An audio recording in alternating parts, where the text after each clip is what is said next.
only group. I'm not even our men are expected to do this. We are the only group that have to get in a relationship and prove our love by being drugged in the mud forever.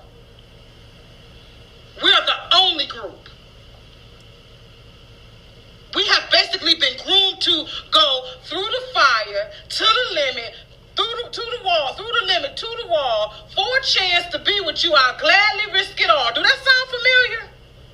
I am so happy she said this because I absolutely agree. I cannot stand the whole ride or die idea because I feel like it's a way to make a woman feel like she's doing something right despite her being drugged through the goddamn mud. It normalizes disrespect.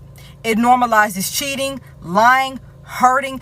It normalizes a woman going through struggle love. That's all that is. And we start to believe that we have to get treated like that in order to one day be loved. And some of us equate those things to love. We'll equate our pain and struggling to somehow getting love. This idea that women have to suffer through these relationships and deal with this bad behavior is honestly another way to lower our standards, but also another way that men don't want to take accountability. They don't want to be better. They don't want to change. They practically want to have their cake and eat it too. See, they want to be able to run circles around you without you getting dizzy. They don't want you to question what they do. You just got to sit and deal with it. And most importantly, you won't be able to do the same things that they do. The moment that they even have a shred of thought you're doing something similar to what they're doing, all hell breaks loose. And the sad thing is, it started to take this huge toll on women to where so many women feel bad if they don't stand by a man that hurts them. There are so many women standing beside men that have hurt them and that are still hurting them,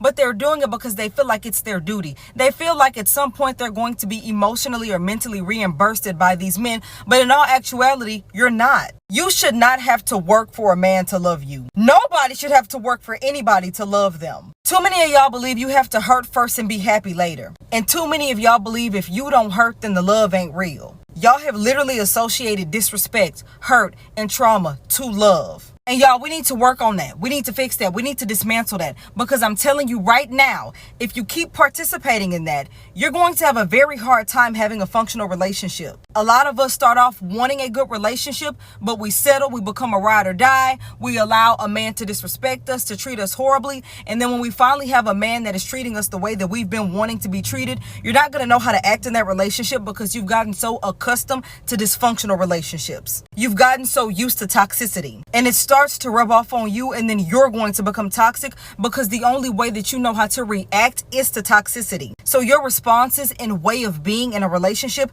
is going to become toxic. Ladies, y'all deserve so much better. And shit, if you got to go to therapy, please go to therapy.